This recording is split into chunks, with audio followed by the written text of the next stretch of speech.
Assalamualaikum dan salam sejahtera. Saya Adam Mukris Polos Alfance dalam Dunia 11 Pagi.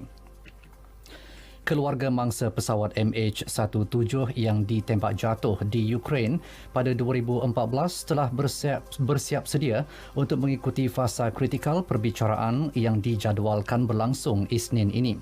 Pada peringkat tersebut, panel hakim akan membuat keputusan berhubung bahan bukti yang mengaitkan 3 suspek warga Rusia dan seorang warga Ukraine dalam kes pembunuhan itu. Perbicaraan akan berlangsung dalam kawalan keselamatan ketat di mahkamah bersebelahan lapangan terbang Schiphol di Amsterdam, Belanda. Nahas MH17 mengorbankan kesemua 298 penumpang dan anak kapal termasuk 44 rakyat Malaysia. Para penentang junta Myanmar hilang kepercayaan terhadap usaha ASEAN untuk mengakhiri krisis politik di negara itu. Timbalan Menteri Luar dalam Kerajaan Bayangan Mo Zau-o berkata, keyakinan mereka kian tipis dan semua harapan telah hilang. Kenyataan itu dikeluarkan selepas 2 utusan khas ASEAN bertemu pemimpin junta Min Aung Hlaing semalam. Setakat ini belum ada sebarang pengumuman berhubung hasil pertemuan tersebut. ASEAN memimpin usaha diplomatik antarabangsa bagi mencari jalan penyelesaian berhubung krisis itu sejak tentera melancarkan rampasan kuasa pada 1 Februari lepas. Lebih 1 juta dos vaksin AstraZeneca yang disumbangkan Jepun tiba di Taiwan semalam. Menteri Luar Toshimitsu Motegi berkata pihaknya telah menunaikan permintaan Taiwan untuk memperoleh vaksin COVID-19 secara percuma. Sementara itu, Kementerian Luar Taiwan menyambut baik pemberian tersebut dengan menekankan bahawa Taipei dan Tokyo berkongsi nilai universal serta demokrasi. Dalam perkembangan berkaitan, Britain akan memastikan semua populasinya divaksinasi terlebih dahulu sebelum mendermakan vaksin kepada negara-negara lain.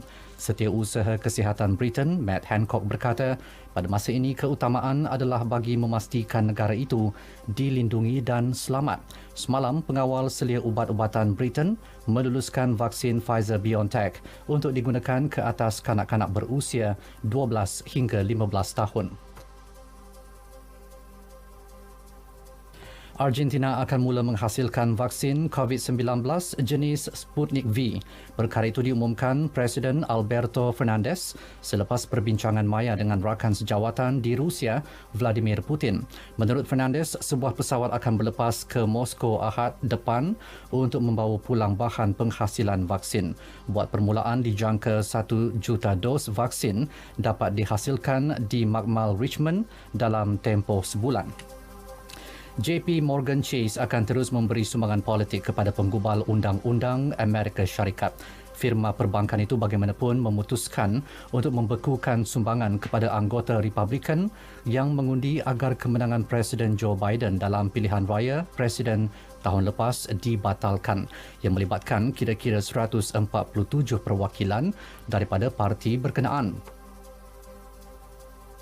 JP Morgan antara firma korporat yang memilih untuk berhenti menyalurkan dana politik susulan rusuhan ganas oleh penyokong tegar Donald Trump di bangunan Capitol pada 6 Januari lepas. Dalam pada itu, akaun Facebook Trump digantung selama 2 tahun. Menurut Naib Presiden Hal Ehwal Global Facebook, Nick Clegg, tindakan itu diambil kerana Trump telah melanggar peraturan platform media sosial itu dengan mengeluarkan kenyataan berbaur hasutan. Penggantungan akaun Trump berkuat kuasa sejak 7 Januari lepas. Menjelang Euro 2020, Itali memberi amaran awal kepada pencabar selepas menang bergaya 4-0 mengatasi Republik Czech dalam aksi pemanas badan. 1 gol masing-masing dijaringkan oleh Cairo Immobile, Nicolo Barella, Lorenzo Insigne dan Domenico Berardi. Sementara itu, juara bertahan Portugal sekadar seri 0-0 dengan juara edisi 2012 Spanyol. Keputusan lain, North Macedonia tundukkan Kazakhstan 4-0 dan Hungary tewaskan Cyprus 1-0. Beralih ke tenis terbuka Perancis, pilihan kelima Stefanos Tsitsipas mengesahkan kemarahan ke kelompok 16 terbaik. Bintang Greece berusia 22 tahun itu menyingkirkan pemain Amerika Syarikat John Isner 5-7, 6-3, 7-6, 6-1.